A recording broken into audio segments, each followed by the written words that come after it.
1984 by George Orwell. Read by Stephen Fry. Part 1. 1. It was a bright, cold day in April, and the clocks were striking 13. Winston Smith, his chin nuzzled into his breast in an effort to escape the vile wind, slipped quickly through the glass doors of Victory Mansions, though not quickly enough to prevent a swirl of gritty dust from entering along with him.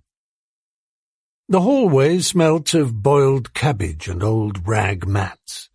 At one end of it, a coloured poster, too large for indoor display, had been tacked to the wall. It depicted simply an enormous face, more than a metre wide. The face of a man of about 45, with a heavy black moustache and ruggedly handsome features. Winston made for the stairs. It was no use trying the lift. Even at the best of times it was seldom working, and at present the electric current was cut off during daylight hours. It was part of the economy drive in preparation for Hate Week. The flat was 7 flights up, and Winston, who was 39 and had a varicose ulcer above his right ankle, went slowly, resting several times on the way. On each landing, opposite the lift shaft, the poster with the enormous face gazed from the wall. It was one of those pictures which are so contrived that the eyes follow you about when you move. "Big Brother is watching you," the caption beneath it ran. Inside the flat, a fruity voice was reading out a list of figures which had something to do with the production of pig iron. The voice came from an oblong metal plaque, like a dulled mirror, which formed part of the surface of the right-hand wall. Winston turned a switch, and the voice sank somewhat, though the words were still distinguishable. The instrument, the telescreen it was called, could be dimmed, but there was no way of shutting it off completely.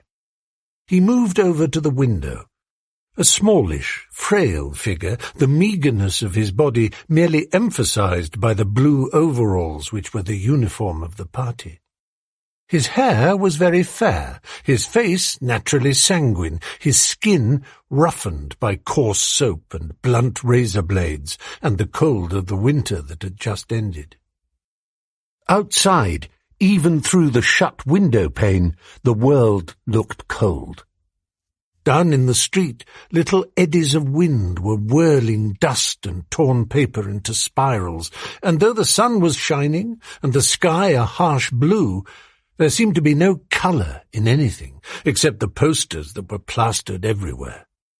The black mustachioed face gazed down from every commanding corner.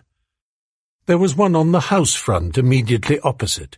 "Big Brother is watching you," the caption said, while the dark eyes looked deep into Winston's own.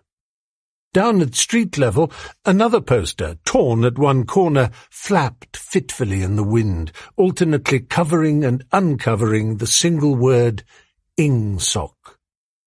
In the far distance, a helicopter skimmed down between the roofs, hovered for an instant like a bluebottle, and darted away again with a curving flight. It was the police patrol snooping into people's windows. The patrols did not matter, however.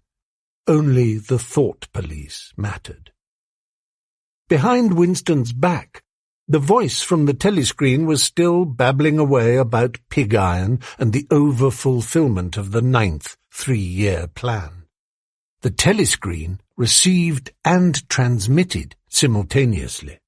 Any sound that Winston made above the level of a very low whisper would be picked up by it.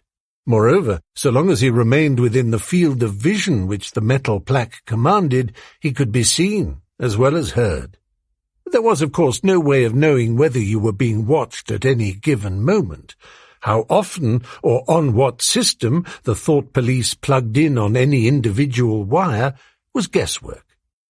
It was even conceivable that they watched everybody all the time.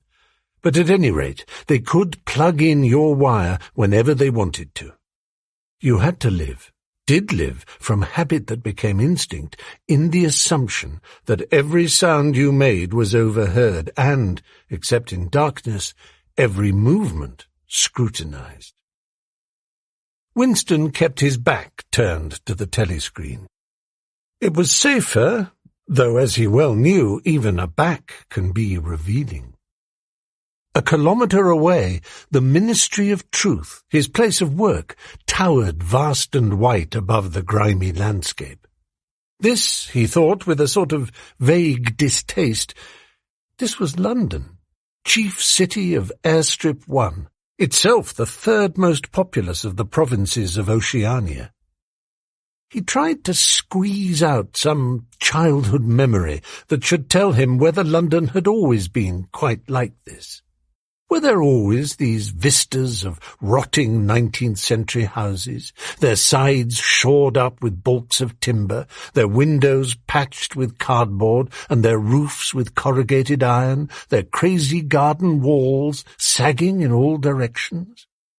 And the bombed sites, where the plaster dust swirled in the air, and the willow herb straggled over the heaps of rubble? And the places where the bombs had cleared a larger patch, and there had sprung up sordid colonies of wooden dwellings like chicken houses. But it was no use. He could not remember. Nothing remained of his childhood except a series of bright-lit tableaux occurring against no background and mostly unintelligible. The Ministry of Truth, Mini-True in Newspeak, was startlingly different from any other object in sight. It was an enormous pyramidal structure of glittering white concrete, soaring up, terrace after terrace, 300 meters into the air. From where Winston stood, it was just possible to read, picked out on its white face in elegant lettering, the three slogans of the party. War is peace. Freedom is slavery. Ignorance is strength. The Ministry of Truth contained, it was said, 3,000 rooms above ground level and corresponding ramifications below. Scattered about London, there were just 3 other buildings of similar appearance and size. So completely did they dwarf the surrounding architecture that from the roof of Victory Mansions you could see all 4 of them simultaneously. They were the homes of the 4 ministries between which the entire apparatus of government was divided. The Ministry of Truth, which concerned itself with news, entertainment, education, and the fine arts. The Ministry of Peace, which concerned itself with war. The Ministry of Love, which maintained law and order, and the Ministry of Plenty, which was responsible for economic affairs. Their names, in Newspeak, Mini-True, Mini-Pax, Mini-Love, and Mini-Plenty. The Ministry of Love was the really frightening one. There were no windows in it at all. Winston had never been inside the Ministry of Love, nor within half a kilometre of it.